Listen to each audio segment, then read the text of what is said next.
Hello everybody, I hope all are you doing great. This is Vani. Welcome back to my YouTube channel. So in this lecture I am going to discuss chapter 11, that is foreign exchange rate, and this is a one shot video जिसमें हम पूरे chapter का revision लेंगे इस particular chapter का। And मैंने इस type की सीरीज स्टार्ट की हुई है जिसमें सारे चैप्टर्स का वन शॉट वीडियो डाल रही हूँ। रिवीजन वीडियो ये रहता है जिसमें हम पूरे चैप्टर का डिटेल एक ही वीडियो में रिवीजन लेते हैं। बहुत सारे चैप्टर मैं कंप्लीट कर चुकी हूँ जिसमें मेरे कुछ एक दो ही चैप्टर रह रहे हैं, अदरवाइज मैंने मैक्रो इकोनॉमिक्स पूरी कंप्लीट कर दी है। इसकी जो सीरीज का मैं पूरा लिंक जो है डिस्क्रिप्शन बॉक्स में मेंशन कर दूंगी, आप वहां पर जाकर चेक कर सकते हैं। एंड साथ ही साथ मैंने अपना टेलीग्राम चैनल का लिंक जो है वो भी मेंशन किया है डिस्क्रिप्शन बॉक्स में, आप वहां पर जाकर मेरे टेलीग्राम चैनल पर ज्वाइन कर सकते हैं। बहुत ही इंफॉर्मेटिव चीजें मैं वहां पर आपको प्रोवाइड करा रही हूँ। And stay tune.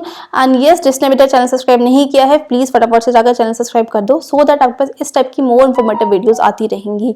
So yes, now let's come to the topic, that is foreign exchange rate. Important भी है, साथ ही साथ इंटरेस्टिंग भी है। मैं बताऊंगी क्या क्या चीजें इसमें इंपॉर्टेंट रहती हैं और क्या क्या चीजें इसमें आपको पढ़कर बहुत अच्छे से जानी है, राइट।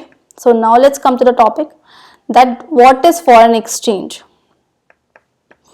तो फॉरेन एक्सचेंज रेट को पढ़ने से पहले हम ये देखते हैं फॉरेन एक्सचेंज एक्चुअल में क्या होता है। फॉरेन एक्सचेंज को हम फॉरेक्स भी बोलते हैं शॉर्ट फॉर्म में, राइट। तो फॉरेक्स मतलब फॉरेन करेंसी, जो भी फॉरेन करेंसी, जैसे हम बोल सकते हैं डॉलर, यूएस की होगी डॉलर, जापानीज की हो गई येन, येन को हमारे ये सिंबल होता है पूरा, राइट।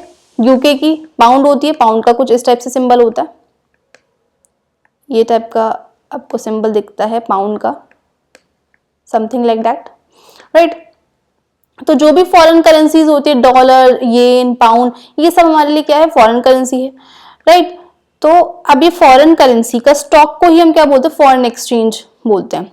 तो that's the stock of foreign exchange with a country. जो स्टॉक है फॉरेन एक्सचेंज का, पूरी फॉरेन करेंसी का जो भी स्टॉक है, दैट इज फॉरेन एक्सचेंज। तो stock of foreign exchange with the country, a stock of all foreign currencies with the RBI. RBI के पास जितनी भी फॉरेन करेंसी का स्टॉक है, that is called foreign exchange, right. एक point of time पर RBI के पास जितना भी स्टॉक है फॉरेन करेंसी का, इसको हम क्या बोलते हैं, फॉरेन एक्सचेंज बोलते हैं, राइट। एंड यूजुअली जो एंटायर स्टॉक होता है उसको हम कन्वर्ट करते हैं यूएस डॉलर में। यूएस डॉलर में ही क्यों कन्वर्ट करते हैं, बिकॉज यूएस डॉलर जो इंटरनेशनल एक्सेप्टेबल यूनिट है, यूएस डॉलर को हर कंट्री में एक्सेप्ट किया जाता है। मतलब क्या है इस लाइन का, ये नोट आपको मेंशन करना। इसमें मतलब क्या, अब हर कंट्री के पास, सपोज इंडिया के पास डिफरेंट टाइप की करेंसीज हमें मिलेंगी, कुछ पाउंड भी हमें मिलेंगे, कुछ येन्स मिलेंगे, कुछ हमें डॉलर्स मिलेंगे।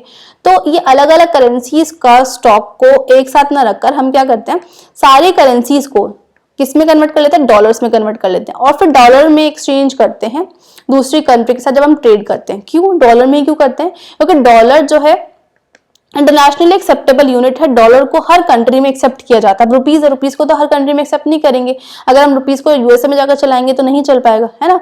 लेकिन डॉलर का कोई भी कंट्री में चला लो वो एक्सेप्ट होगा, क्यों, क्योंकि ये इंटरनेशनली एक्सेप्टेबल यूनिट है, राइट। तो ये कुछ था important points about the foreign exchange के बारे में। अब अगर हम बात करें फॉरेन एक्सचेंज रेट की, तो ये क्या है, फॉरेन एक्सचेंज रेट ये वो रेट होता है जिस रेट पर डोमेस्टिक करेंसी को कन्वर्ट किया जाता है फॉरेन करेंसी में, या फिर हम बोल सकते हैं वो रेट जिस रेट पर डोमेस्टिक करेंसी एक्सचेंज होती है फॉरेन करेंसी में। तो जिस रेट पर डोमेस्टिक करेंसी के बदले हम फॉरेन करेंसी ले रहे हैं, तो उस रेट को क्या बोलते हैं, that is called foreign exchange rate, right. तो अब जैसे हम अगर हम रिसेंट की बात करें तो रिसेंट में $1 कितना चल रहा है, 86.32 रुपीज। तो ये क्या है, फॉरेन एक्सचेंज रेट है कि अगर मुझे $1 चाहिए तो मुझे कितना रुपीज देने पड़ेगा, 86.32 रुपीज देने पड़ेंगे। उसके बाद मुझे क्या मिलेगा, $1 मिलेगा। That is called foreign exchange rate, right. अब फॉरेन एक्सचेंज रेट को और क्या बोलते हैं, external value of domestic currency के नाम से भी जाना जाता है, क्योंकि डोमेस्टिक करेंसी क्या है, हमारी कंट्री की डोमेस्टिक करेंसी क्या, रुपीज की एक्सटर्नल बाहर क्या वैल्यू है, that is called foreign exchange rate. तो ये था हमारा पूरा brief description about the foreign exchange rate, basically होता क्या है। नेक्स्ट पॉइंट है यहाँ पर हम डिस्कस करते हैं that types of exchange rate. अब हमारी कंट्री में दो टाइप के एक्सचेंज रेट होते हैं। First is flexible exchange rate, जिसको हम फ्लोटिंग एक्सचेंज रेट भी बोलते हैं, और फिक्स्ड फ्री एक्सचेंज रेट भी बोलते हैं। एंड दूसरा है फिक्स्ड एक्सचेंज रेट। तो दो टाइप के एक्सचेंज रेट है, फ्लेक्सिबल एक्सचेंज रेट जिसका दूसरा नाम फ्लोटिंग एक्सचेंज रेट है और इसको फ्री एक्सचेंज रेट भी बोलते हैं, और सेकंड क्या टाइप है, that is fixed exchange rate. अब अगर हम बात करें पहले फ्लेक्सिबल एक्सचेंज रेट की, फ्लेक्सिबल एक्सचेंज रेट कैसे डिटरमाइन होता है, by the forces of market, market force of demand and supply से जो डिटरमाइन होता है that is called flexible exchange rate, जहां पर डिमांड ऑफ फॉरेक्स और सप्लाई ऑफ फॉरेक्स डिटरमाइन होंगे, उस पॉइंट पर जो इक्विलिब्रियम रेट डिसाइड होगा, यहाँ पर हमारा एक्सचेंज रेट डिसाइड होगा। Demand for forex and supply of forex intersect किया, यहाँ पर हमारा इक्विलिब्रियम पॉइंट आया और इस पॉइंट पर $1 सपोज 86 चल रहा है, तो वो डिसाइड हो गया जहां पर ये दोनों इंटरसेक्ट कर रहे हैं। तो ये जो है मार्केट फोर्सेस से डिटरमाइन होता है under the flexible exchange rate system में। तो मार्केट क्या है, यहाँ पे फॉरेक्स मार्केट की हम बात कर रहे हैं, राइट। तो demand for forex is equal to supply of forex, यहाँ पर हमारा इक्विलिब्रियम एक्सचेंज रेट आएगा जिसको हम पार एक्सचेंज रेट भी बोलते हैं, इक्विलिब्रियम एक्सचेंज रेट को। तो इस तरीके से हम फ्लेक्सिबल एक्सचेंज रेट में अपना एक्सचेंज रेट को डिसाइड करते हैं by the forces of demand and supply, right. फिर हम पढ़ेंगे, हम देखते हैं डिमांड एंड सप्लाई से कैसे डिसाइड होता है। अगर हम देखें डिमांड फॉर फॉरेक्स की बात करें तो demand for foreign currency, demand जैसे हमारा नॉर्मल डिमांड फंक्शन होता है डाउनवर्ड स्लोपिंग होता है, तो यहां पर वही चीज है कि अगर $1.70 है तो हम कितनी डिमांड कर रहे हैं, कुछ ए डिमांड कर रहे हैं। अब $1, या फिर हम इसको नीचे से देखते हैं, अगर $1.50 है तो हमारी जो डिमांड है वो बी है, राइट। अब क्या हुआ है, $1.70 हो गया, $1.70 हो गया, मतलब डॉलर की जो वैल्यू है वो बढ़ गई है। पहले $1 को लेने से मतलब अगर हमें $1 चाहिए तो हमें ₹50 देने पड़ेंगे, राइट। तो ठीक है, हमने कितनी डिमांड करें, बी पॉइंट तक डिमांड कर रहे हैं। अब क्या हुआ, अगर हमें $1 को खरीदना है हमें तो ₹70 देने पड़ेंगे, तो इसका मतलब कि हमारे ₹70 की भी वैल्यू कुछ नहीं, ₹50 की वैल्यू गई, तो मतलब वैल्यू कम हो रही है। तो हम क्या करेंगे इस टाइम पे, ₹70 देने, अगर $1 चाहिए तो हम क्या कर, जब ये एक्सचेंज रेट बढ़ रहा है तो इस टाइम पे हम कम डिमांड करेंगे। तो इस वजह से जो डिमांड है फॉरेक्स की वो क्या हो रही है, कम हो रही है। क्यों, क्योंकि जब एक्सचेंज रेट बढ़ेगा, जब एक्सचेंज रेट बढ़ रहा है तो डिमांड फॉरेक्स की कम हो रही है। क्यों हो रही है, क्योंकि हमारी करेंसी की वैल्यू डाउन जा रही है। इसी को हम फर्दर पढ़ेंगे डेप्रिसिएशन और एप्रिसिएशन के केस में। अब ये पॉइंट क्लियर है कि जब फॉरेक्स की जब रेट ऑफ फॉरेक्स बढ़ेगा तो डिमांड जो है फॉरेक्स की वो क्या हो जाएगी, कम हो जाएगी। वही चीजें हैं जैसे हम प्राइस और डिमांड पढ़ते हैं, प्राइसेस जब बढ़े तो डिमांड कम हो गई, तो ये वही चीज है। तो डाउनवर्ड स्लोपिंग है डिमांड फॉर फॉरेक्स। ऐसी सप्लाई ऑफ फॉरेक्स में क्या होगा, सप्लाई ज्यादा होगी। जब $1.50 था तो डिमांड सप्लाई हमारी ए पॉइंट थी, अब $1 क्या हो रहा है, 70 हो रहा है। अब $1 लेने के लिए हमें ₹70 देने पड़ रहे हैं, तो इस टाइम पे क्या होगा, सप्लाई ज्यादा होगी, क्योंकि जो सप्लाई है वो ज्यादा सप्लाई करेंगे क्योंकि उन्हें ज्यादा पैसे मिल रहे हैं। तो $1.70 है जिस टाइम पे सप्लाई ज्यादा हो रही है। तो ये वही वाला केस है, जब प्राइसेस बढ़ेंगे तो सप्लाई बढ़ेगी। तो यहाँ पर जो सप्लाई है डिमांड फॉरेक्स का वो कैसा होगा, अपवर्ड स्लोपिंग होगा। अब जहां पर ये demand for forex and supply of forex intersect करेंगे, demand for forex and supply of forex जहां पर इंटरसेक्ट करते हैं वहां पर हमारा इक्विलिब्रियम रेट डिसाइड होता है, that is equilibrium exchange rate यहाँ पर हमारा डिसाइड होता है मार्केट के अंदर। ये इक्विलिब्रियम क्वांटिटी और ये इक्विलिब्रियम रेट ऑफ एक्सचेंज यहाँ पर हमारा डिसाइड होगा। जैसे अभी डिसाइडेड जो है मार्केट में जो चल रहा है $1.86.32 चल रहा है, वो किससे डिसाइडेड है, वो इस मार्केट के फोर्सेस से ही डिसाइड हुआ है, राइट। क्योंकि अभी जो हम सिस्टम फॉलो करते हैं वो flexible exchange rate system follow करते हैं, ना कि फिक्स्ड एक्सचेंज रेट सिस्टम, जो कि मार्केट फोर्सेस से डिटरमाइन किया जाता है। आई होप आपको यहाँ तक क्लियर हो रहा होगा। सो ये था हमारा demand for forex and supply of forex की बात। नेक्स्ट पॉइंट आता है component of demand of forex. अब बात ये आती है कि हम डिमांड क्यों करते हैं फॉरेक्स की, हम फॉरेन करेंसी की डिमांड क्यों करते हैं। अब जब भी डिमांड होगी तो वो क्यों करेंगे, बाय क्यों करते हैं, क्योंकि आउटफ्लो के लिए। तो जब भी डिमांड करोगे तब उसका मतलब क्या होगा, फॉरेन जो करेंसी है फॉरेक्स जो है वो आउटफ्लो हो रहा होगा, ये आपको याद रखना है। तो forex is demanded by making payments to rest of the world. हम फॉरेन करेंसी की डिमांड इसलिए करते हैं क्योंकि रेस्ट ऑफ द वर्ल्ड दूसरी कंट्रीज में पेमेंट करना है, जिस वजह से फॉरेक्स की डिमांड की जाती है। पेमेंट करें तो फॉरेक्स जो है बाहर जा रहा है, तो मतलब क्या हो रहा है, आउटफ्लो हो रहा है। अब क्या क्या कॉम्पोनेंट से क्यों करते हैं, पहला तो है रिपेमेंट ऑफ इंटरनेशनल लोन। अब अगर इंडिया ने यूएसए से लोन लिया है और उस यूएसए से लोन लिया, अब यूएसए को जब इंडिया वो लोन वापस करेगा तो वो रुपीस की फॉर्म में तो नहीं करेगा, वो किस फॉर्म में करेगा, यूएस की करेंसी की फॉर्म में, दैट इज डॉलर्स की फॉर्म में। तो इंडिया को क्या चाहिए इस टाइम पे, डॉलर्स चाहिए, तो वो फॉरेन करेंसी की डिमांड कर रही है। क्यों, क्योंकि उसको पेमेंट करना है, रीपेमेंट करना है किसका, इंटरनेशनल लोन्स का। ऐसे investment in rest of the world, अब इंडिया को सपोज दूसरी कंट्री लेट्स से जापान में कोई इंडस्ट्री को सेटअप करना है या फिर इन्वेस्टमेंट करना है जापान के अंदर। अब जब वो इन्वेस्टमेंट करेंगे जापान के अंदर, या तो वो वहां की करेंसी की डिमांड करेंगे उस करेंसी में, क्योंकि रुपीज में तो इन्वेस्टमेंट नहीं होगी, या फिर वो डॉलर में करेंगे, क्योंकि हमें पता है डॉलर यूनिवर्सली एक्सेप्टेबल यूनिट है। तो उस टाइम पे इंडिया जब इन्वेस्टमेंट कर रही है जापान में, तो उसको क्या चाहिए, फॉरेन करेंसी चाहिए। तो फॉरेन करेंसी की डिमांड कर रहे हैं, क्यों, क्योंकि बाहर दूसरी कंट्री में रेस्ट ऑफ द वर्ल्ड में इन्वेस्टमेंट किया जा रहा है, तो इस वजह से हम डिमांड करते हैं फॉरेक्स की। तो ये कुछ कंपोनेंट्स हैं। दूसरा है इंपोर्ट। इंपोर्ट, जब हमने दूसरी कंट्री से कुछ चीज इंपोर्ट करी है, जब हम उसका पेमेंट करेंगे इंपोर्ट का, तो हम किसकी फॉर्म में करेंगे, रुपीज में तो नहीं करेंगे, हम फॉरेन करेंसी की फॉर्म में करेंगे, लाइक लेट्स से डॉलर की फॉर्म में करेंगे। तो हम क्या कर रहे हैं, यहाँ पे डिमांड कर रहे हैं डॉलर की, क्यों, क्योंकि हमें वहां पे क्या करना है, पेमेंट करना है।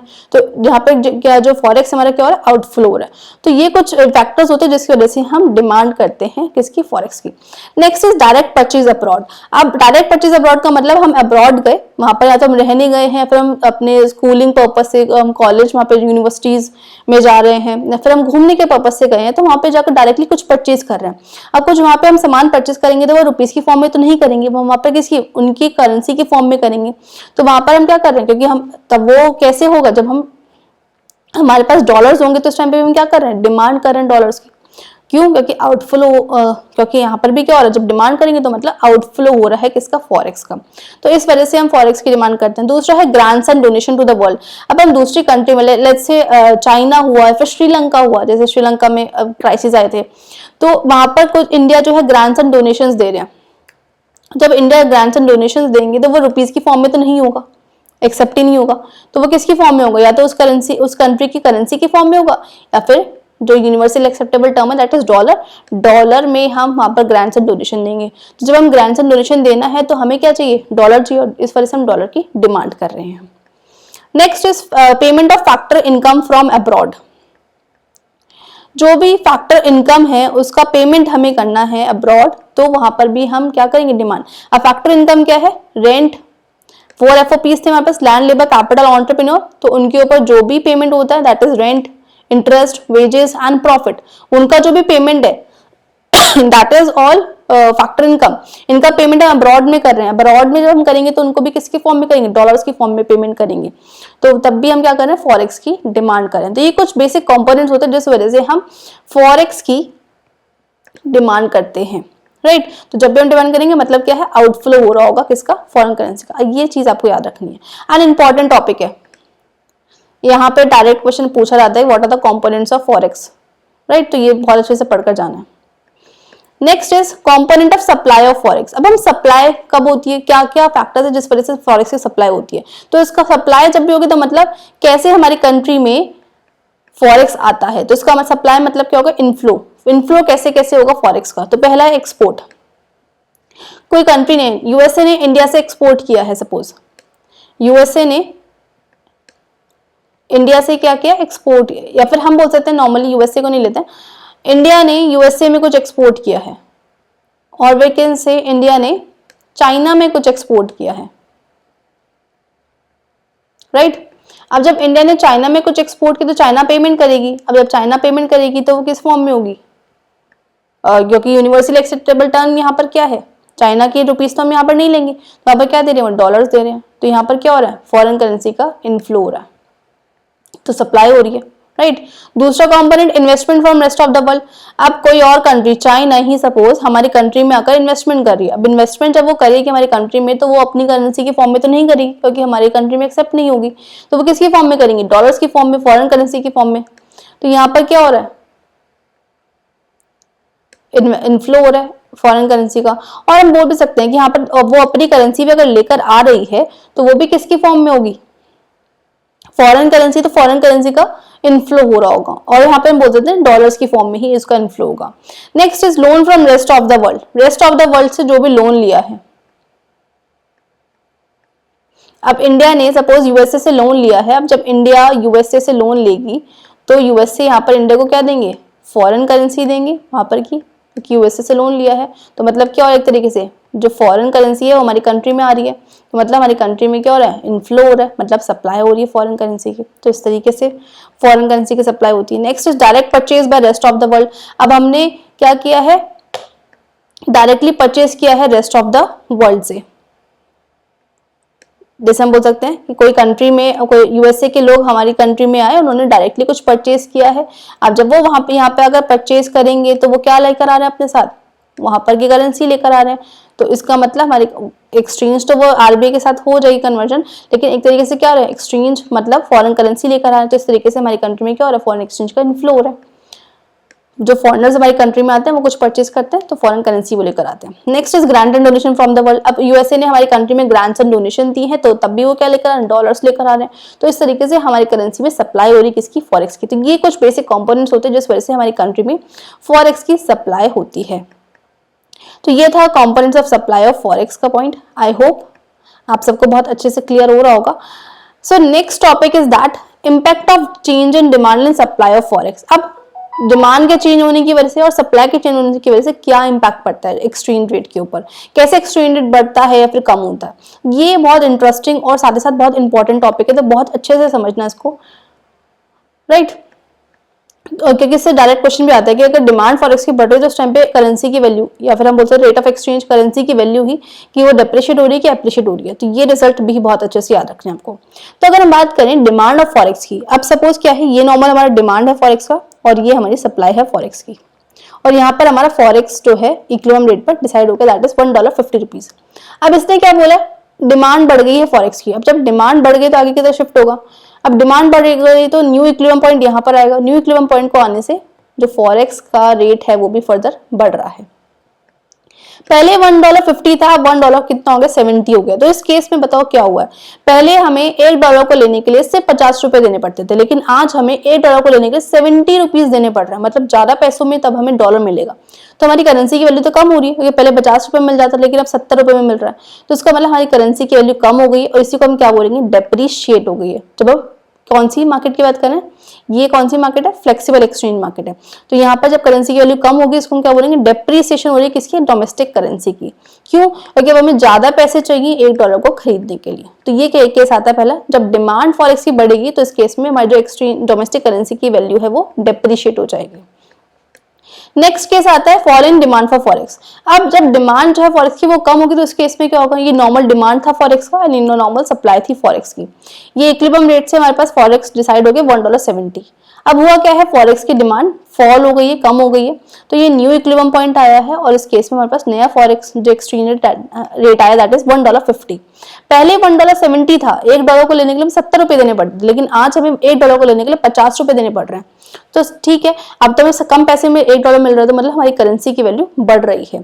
तो इसको इन क्या बोलेंगे, एप्रिशिएट हो रही है, that is appreciation of domestic currency, क्योंकि अब हमें कम पैसे देने पड़ रहे हैं डॉलर को खरीदने के लिए। तो ये कुछ केस होते हैं फॉरेक्स के in the sense of change in demand and supply of forex. Next case आता है दैट इज, ये होता है सप्लाई का। अगर सप्लाई में चेंज आएगा तब क्या होगा, अगर सप्लाई इंक्रीज हो रही है फॉरेक्स की, suppose normal demand forex and this is supply of forex, यहाँ पर एक्सचेंज रेट डिटरमाइन हो गया। अब सप्लाई इंक्रीज हो गई तो ये हमारे पास ये इंक्रीमेंट हो गया सप्लाई में। सप्लाई इंक्रीज होने से हमारे पास न्यू एक्सचेंज रेट आया है, तो एक्सचेंज रेट कम हो गया। मतलब अब पहले 70 रुपए अगर हमें देने पड़े थे $1 खरीदने के लिए, अब हम 50 रुपए देने पड़ रहे हैं। तो मतलब हमारी करेंसी की वैल्यू बढ़ रही है, तो वो एप्रिशिएट हो रही है। तो जब सप्लाई फॉरेक्स की बढ़ेगी तो एप्रिसिएशन होगा रुपीस का। इससे डायरेक्ट क्वेश्चन आते हैं, बहुत ही इंपॉर्टेंट है। अब इससे तुम्हें क्वेश्चन कैसे करने हैं आप लोगों को, अगर एमसीक्यू में मोस्ट इंपॉर्टेंटली क्वेश्चन आते हैं, आप ये साइड में छोटा सा इस टाइप के जो मैंने ग्राफ बनाया है, ग्राफ बनाकर देख लो कि अगर सपोज क्वेश्चन में लिखा है कि इंक्रीज इन सप्लाई, अगर सप्लाई फॉरेक्स की बढ़ रही है तो करेंसी में एप्रिसिएशन होगा कि डेप्रिसिएशन होगा। तो आप देखो ये ग्राफ बनाओ, उसके बाद आप सप्लाई को इंक्रीमेंट करके देखो। अब इंक्रीमेंट करके हमें पता चला अच्छा फॉरेक्स की डिमांड जो है कम हो रही है, मतलब फॉरेक्स की डिमांड कम हो रही है तो मतलब हमारी करेंसी की वैल्यू एप्रिशिएट हो रही है, तो ये एप्रिसिएशन का केस हो गया। तो इस टाइप से आपको आंसरिंग करनी है अपने क्वेश्चंस की, राइट। नेक्स्ट अगर हम केस देखें fall in supply of forex, अगर सप्लाई जो है फॉरेक्स की कम होगी तो मतलब सप्लाई फॉरेक्स से कम होगी तो ये डिमांड हो गया हमारा फॉरेक्स का and this is the supply of forex. कम हो रही है तो यहाँ पर ये ऊपर की तरफ शिफ्ट होता हुआ दिखाई देगा हमें। तो पहले अगर $1.50 था, अब $1 कितना हो गया न्यू इक्विलिब्रियम पर 70। तो मतलब हमारी करेंसी की वैल्यू यहाँ पर क्या हो रही है, पहले हमें 50 रुपए देने पड़ रहे थे 1 डॉलर को खरीदने के लिए, अब हमें 70 रुपीज देने पड़ रहे हैं। दैट मीन्स कि हमारे डॉलर की जो हमारी रुपये की डिमांड है वो कम हो रही है, सॉरी वैल्यू कम हो रही है। तो इसका मतलब हमारी करेंसी की वैल्यू क्या हो रही है, डेप्रीशिएट हो रही है। तो ये कुछ केसेस हैं एप्रिसिएशन और डेप्रीसिएशन के। सो आई होप ये आपको बहुत अच्छे से क्लियर होगा ये सारे पॉइंट्स, क्योंकि ये मोस्ट इंपॉर्टेंट पॉइंट्स है। एक बार फिर से देख लेना, अगर आपको समझ नहीं आना होगा वीडियो तो इसको फिर से रिप्ले करके देख सकते हो, क्योंकि बहुत इंपॉर्टेंट लेक्चर का बहुत ही इंपॉर्टेंट टॉपिक है, right. So now let's come to the next topic, that is a difference between appreciation और डेप्रिसिएशन। इसका ही डिफरेंस है। एप्रिसिएशन कब होगा, जब एक्सचेंज रेट फॉल होगा, $1.50 था, सॉरी $1.70 था, अब $1.50 हो गया, तो मतलब हमारी एक्सचेंज रेट फॉल हो रहा है, तो मतलब हमारी करेंसी की वैल्यू बढ़ रही है, तो तब क्या होगा, एप्रिसिएशन होगा। क्यों, क्योंकि इसमें हमें कम पैसे देने पड़ रहे हैं 1 डॉलर को खरीदने के लिए। डेप्रिसिएशन कब होगा, जब फॉरेक्स रेट बढ़ेगा, पहले $1.50 था, $1.70 हो गया, तो ज्यादा पैसे देने पड़ रहे हैं डॉलर को खरीदने के लिए, इस वजह से हमारी करेंसी की वैल्यू डेप्रिशिएट हो रही है, तो हमें ज्यादा पैसे देने पड़ रहे हैं डॉलर को खरीदने के लिए। कॉजेस क्या है इसके, वही जो हमने कॉजेस पीछे पड़े हैं एप्रिसिएशन के, या तो पहले सप्लाई इंक्रीज हो रही है फॉरेक्स की, इस वजह से एप्रिसिएशन हो रहा है, या फिर जो डिमांड है फॉरेक्स की डिक्रीज हो रही है, इस वजह से एप्रिसिएशन हो रहा है। तो ये दो केसेस की वजह से एप्रिसिएशन होगा। डेप्रिसिएशन की अगर हम बात करें तो इसके दो केसेस हैं, कॉजेज है कौन कौन से, या तो सप्लाई जो है फॉरेक्स की वो डिक्रीज हो रही होगी, या फिर डिमांड जो है फॉरेक्स की वो इंक्रीज हो रही होगी, जिस वजह से डेप्रिसिएशन होता है। जो ये हमने ये ग्राफ में पढ़ा है वही चीज यहाँ पर लिखी हुई है। सो ये था about the difference between depreciation and appreciation का कॉन्सेप्ट। नेक्स्ट इसमें आता है that is fixed exchange rate. तो अगर हम बात करें fixed exchange, flexible exchange rate कैसे डिटरमाइन होता है, by the market forces of demand and supply. लेकिन जो फिक्स्ड एक्सचेंज रेट है वो कौन डिटरमाइन करता है, ये जो सेट और मेंटेन करता है गवर्नमेंट मेंटेन करती है, एक पर्टिकुलर लेवल पर गवर्नमेंट डिसाइड करती है। नॉर्मली जैसे हम यहाँ पर देखते हैं, या तो government above the equilibrium point के ऊपर डिसाइड करेगी, या फिर गवर्नमेंट इक्विलिब्रियम पॉइंट के नीचे डिसाइड करेगी। जैसे हम यहाँ पे ग्राफ में देखते हैं, ग्राफ में हमें नॉर्मल हमने मार्केट फोर्सेस देखा, डिमांड ऑफ फॉरेक्स देखा और सप्लाई ऑफ फॉरेक्स हमने डिटरमाइन किया, ये हमारा इक्विलिब्रियम एक्सचेंज रेट आ गया। अब फिक्स्ड एक्सचेंज रेट की अगर हम बात करें तो इक्विलिब्रियम, या तो गवर्नमेंट क्या करी, इस इक्विलिब्रियम रेट के ऊपर ये डिसाइड कर दिए प्राइसेस कि ये यहाँ पर गवर्नमेंट ने डिसाइड कर दिया कि ये इतना एक्सचेंज रेट चलेगा। इक्विलिब्रियम से यहाँ पर आया था, लेकिन गवर्नमेंट ने क्या बोला, नहीं इतना एक्सचेंज रेट चलेगा। ये कुछ जब मार्केट में इंस्टेबिलिटी आती है, जब गवर्नमेंट ऐसा कुछ करती है। तो अब जब गवर्नमेंट ने इक्विलिब्रियम लेवल से ऊपर डिसाइड करे हैं ये वाले पॉइंट्स, तो इस पॉइंट पे क्या हुआ है, डिमांड तो हमारी कम है और सप्लाई हमारी ज्यादा है, राइट। और जब एक्सचेंज रेट यहां पर था तो $1.50, अब एक्सचेंज रेट बढ़ गया है, दैट $1.70 हो गया, तो हमारी करेंसी की वैल्यू कम हो गई है। फिक्स्ड एक्सचेंज रेट में जब करेंसी की वैल्यू कम होती है उसको हम क्या बोलते हैं, डीवैल्यूएशन बोलते हैं। ये चीज याद रखनी है, डीवैल्यूएशन कब होता है और डेप्रिसिएशन कब होता है। और जब गवर्नमेंट ने ऐसा किया कि फिक्स्ड एक्सचेंज रेट को ऊपर डिसाइड किया, तो उससे हुआ क्या, इकोनॉमी के अंदर जो सप्लाई है, क्योंकि हमने देखा फॉरेन एक्सचेंज ऊपर सेट किया तो सप्लाई आगे की तरफ है और डिमांड पीछे की तरफ है, डिमांड ये है और सप्लाई है, तो सप्लाई जो है फॉरेक्स की वो बढ़ गई है, जिसकी वजह से सप्लाई फॉरेक्स की क्या हो गई है, बढ़ गई है। तो ये कुछ कॉजेज हैं एक्सचेंज रेट को के ऊपर सेट, एक्सचेंज रेट को इक्विलिब्रियम लेवल से ऊपर सेट करने के। तो गवर्नमेंट ये कुछ केसेस लाती है, ये कुछ पॉइंट्स पे ऐसा कुछ किया जाता है कि मतलब जब इकोनॉमी के अंदर अनसर्टेनिटीज आ रही हो, कुछ गवर्नमेंट को अपने जो सप्लाई है फॉरेक्स की वो बढ़ानी हो, तो तब गवर्नमेंट कंडीशंस लेकर आती है। अब क्या हुआ है, सेकंड केस हम देखते हैं। अब गवर्नमेंट ने इक्विलिब्रियम लेवल से नीचे डिसाइड कर दिए हैं एक्सचेंज रेट। जैसे डिमांड ऑफ फॉरेक्स इतना था एंड सप्लाई ऑफ फॉरेक्स हमारे पास ये है, यहाँ पर हमारा इक्विलिब्रियम रेट डिसाइड हो गया। अब क्या हुआ है, गवर्नमेंट ने जो सेट करा है एक्सचेंज रेट वो नीचे इस लाइन की, इक्विलिब्रियम लाइन के नीचे सेट किया है। इसमें इनमें क्या है, सप्लाई हमारी ये है सप्लाई ग्राफ और डिमांड हमारी ज्यादा है।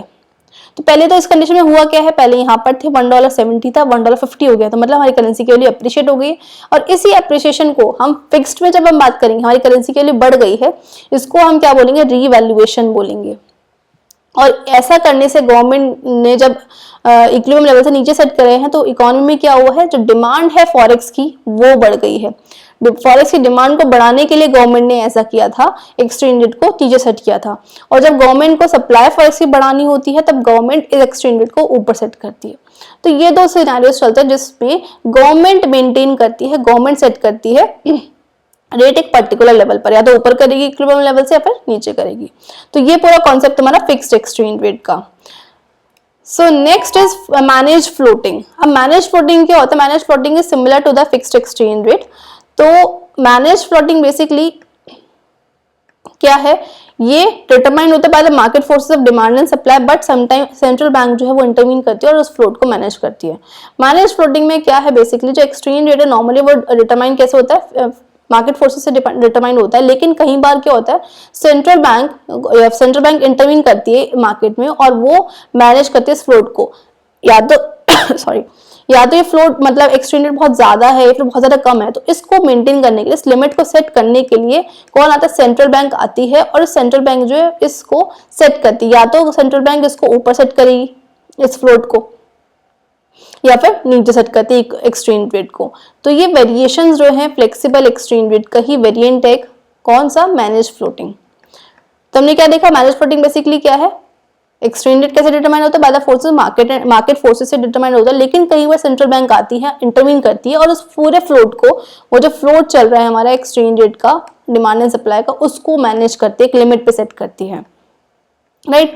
ये फ्लेक्सिबल एक्सचेंज रेट का ही वेरिएंट है, फ्लेक्सिबल एक्सचेंज रेट का ही एक पार्ट हम बोल सकते हैं, जिसमें जो वो पूरा फ्लोट चल रहा है डिमांड एंड सप्लाई का, उसको मैनेज कौन करता है? उसको जो मैनेज किया जाता है that is called manage floating, और इसको हम क्या बोलते हैं? डर्टी फ्लोटिंग भी बोलते हैं।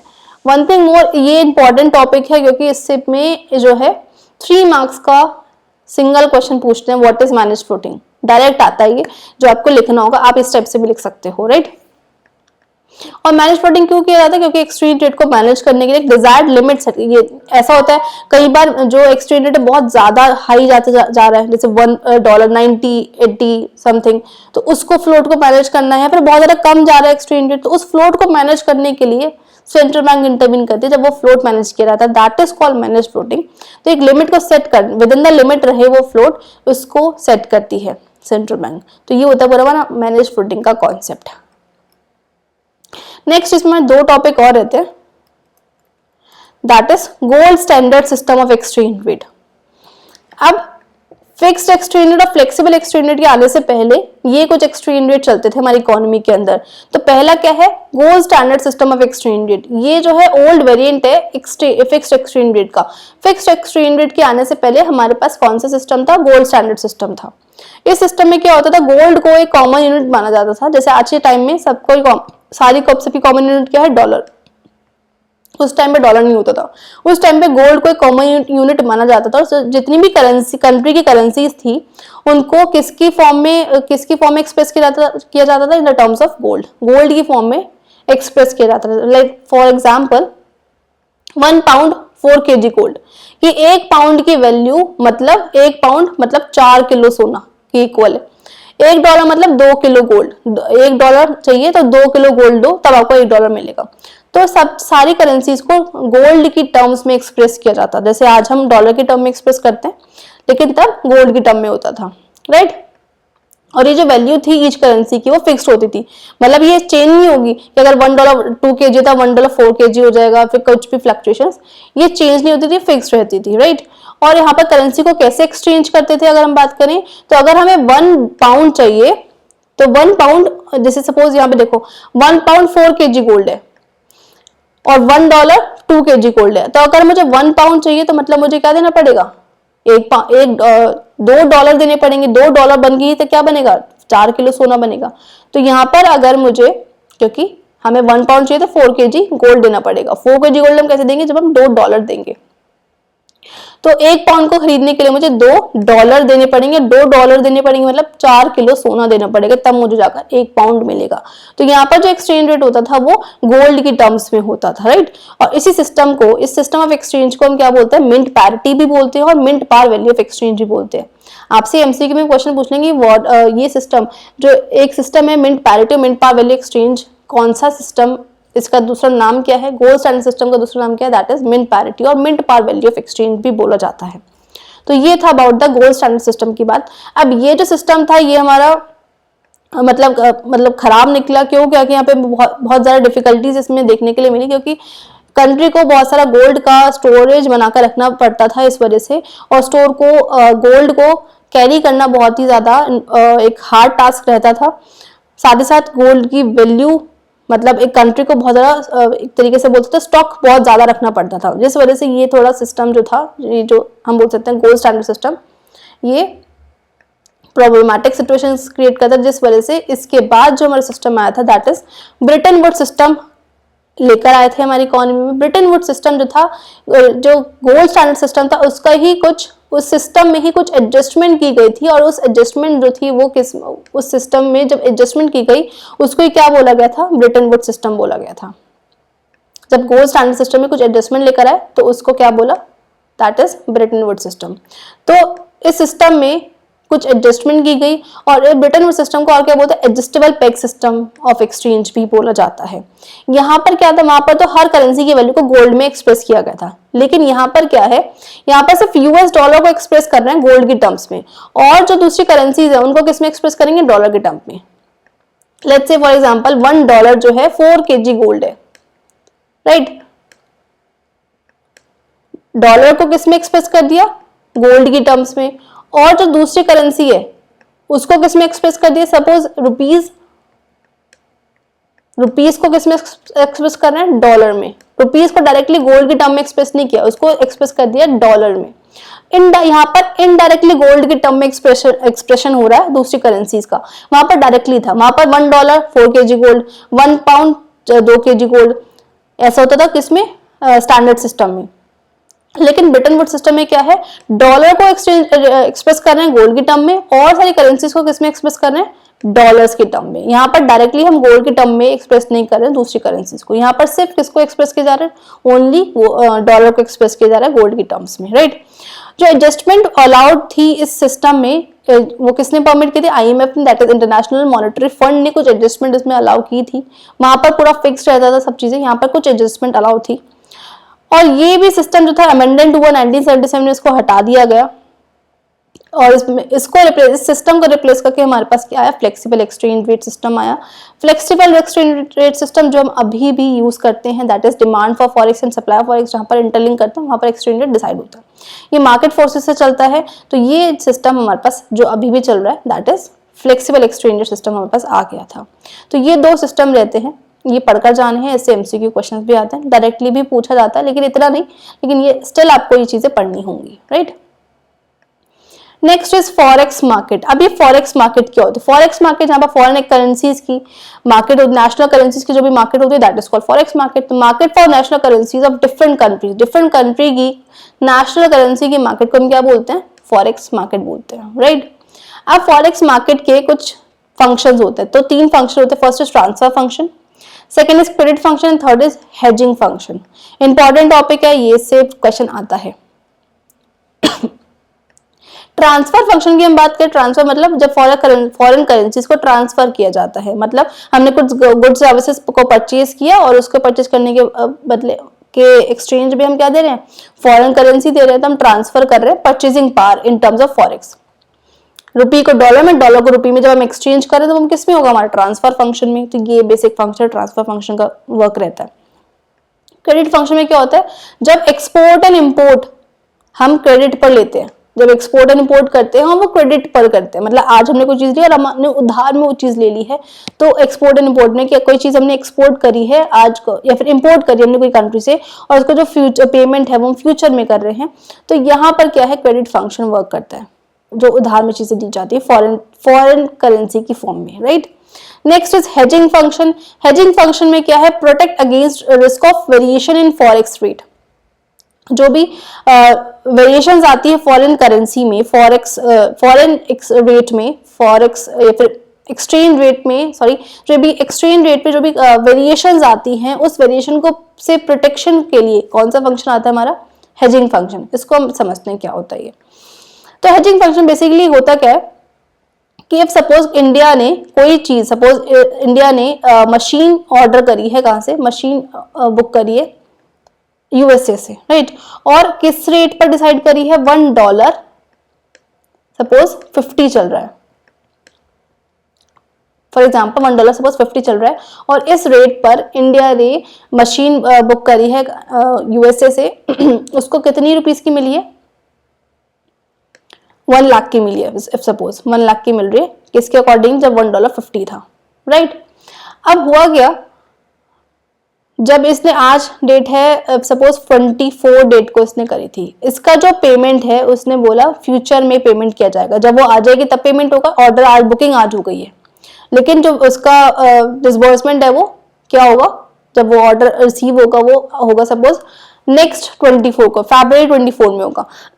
तो उस टाइम पे तो हो सकता है एक्सचेंज रेट चेंज हो जाए, उस टाइम पे तो एक्सचेंज रेट बढ़ जाएगा। उस टाइम पे सपोज एक्सचेंज रेट हो गया हमारा पास 70, तो इस कंडीशन में तो हमें 1,70,000 की मिलेगी। जब एक्सचेंज रेट बढ़ गया है तो हमें महंगी मिलेगी मशीन, और उसको जो यूएस से जो दे रही है उसको तो फायदा होगा और इंडिया को लॉस हो रहा होगा। इस रिस्क से बचने के लिए एक्सचेंज रेट को फिक्स कर दिया जाता है उस टाइम पर जिस टाइम पर हम वो चीज क्या कर रहे हैं, एक्सचेंज कर रहे हैं। मतलब वो चीज हमने जब बुकिंग करी है तो जब बुकिंग टाइम पर ये फिक्स कर दिया कि $1.50 ही रहेगा। आज के टाइम में मैंने बुकिंग करी है 24 डेट को, तो $1.50 के रेट पर ही मैं बुकिंग कर रही हूँ। फ्यूचर में अगर जब मैं उसको रिसीव, मेरे पास ऑर्डर होगा, अभी बुकिंग हुई है और रिसीविंग का टाइम थोड़ा गैप है उसमें, जब रिसीव होगा अगर $1.70 भी हो रहा है तो मैं 70 के रेट पर नहीं दूंगी, मैं 50 के रेट पर ही दूंगी जिस डेट पर मैंने बुकिंग करी थी। तो इस रिस्क से बचने के लिए ही हम कौन सा फंक्शन, ये जो फंक्शन है वो किस में आता है, हमारा हेजिंग फंक्शन में। तो ये जो रिस्क है इसको प्रोटेक्ट किया जाता है कौन से फंक्शन में, दैट इज हेजिंग फंक्शन के अंदर। तो ये कुछ बेसिक 3 फंक्शन रहते हैं, transfer function, credit function and hedging function, right. Next इसमें आता है operation of forex market. Forex market के ऑपरेशन, फॉरेक्स मार्केट जो हमारे 2 तरीके से ऑपरेट करते हैं, एक होता है स्पॉट मार्केट और एक होता है फॉरवर्ड मार्केट। स्पॉट मार्केट जहां पर जितनी भी ट्रांजेक्शन होंगी वो ऑन द स्पॉट होंगी, राइट। जितनी भी करंट ट्रांजेक्शन चल रही होंगी, लिया मतलब हमने कोई चीज गुड सर्विसेज लिया और उसी टाइम पर हम उसकी ट्रांजेक्शन कर रहे हैं, यहाँ पर कोई फ्यूचर की बात नहीं हो रही है, जो कि डेली नेचर की होती है, राइट। जहाँ पे कोई ट्रेड फ्यूचर डिलीवरी पर डिपेंड नहीं करता है कि आज हम बुकिंग कर रहे हैं फ्यूचर में डिलीवरी होगी, ऐसा नहीं है। जो ट्रांजेक्शन है वो एट अ मोमेंट चल रही है, ऑन द स्पॉट चल रही है, राइट। तो ये होती है मेरे स्पॉट मार्केट। यहाँ पर जो भी रेट ऑफ एक्सचेंज डिटरमाइन होता है वो स्पॉट मार्केट में उसको हम क्या बोलते हैं, स्पॉट एक्सचेंज रेट बोलते हैं, राइट।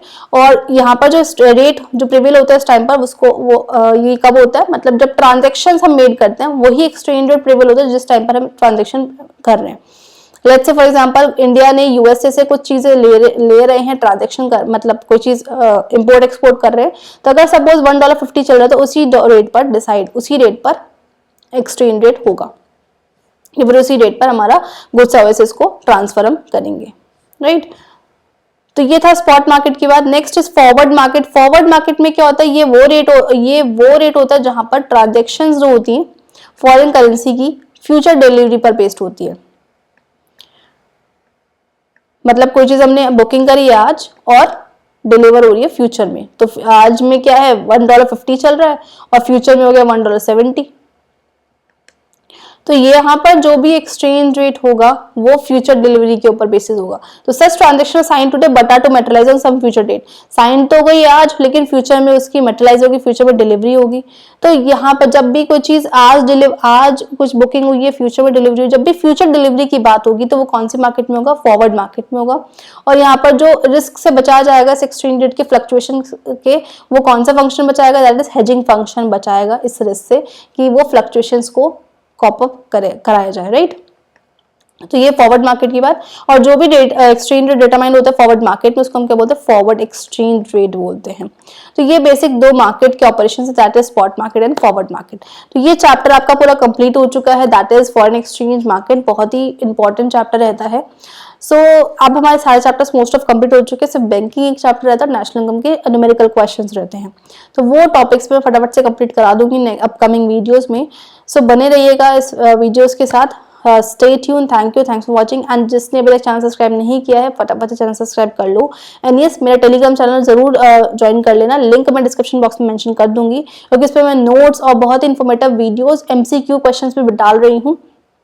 सो बहुत ही आपके लिए हेल्पफुल रहने वाले हैं। So thanks for watching and don't forget to like and subscribe my channel. Bye bye, see you in the next video.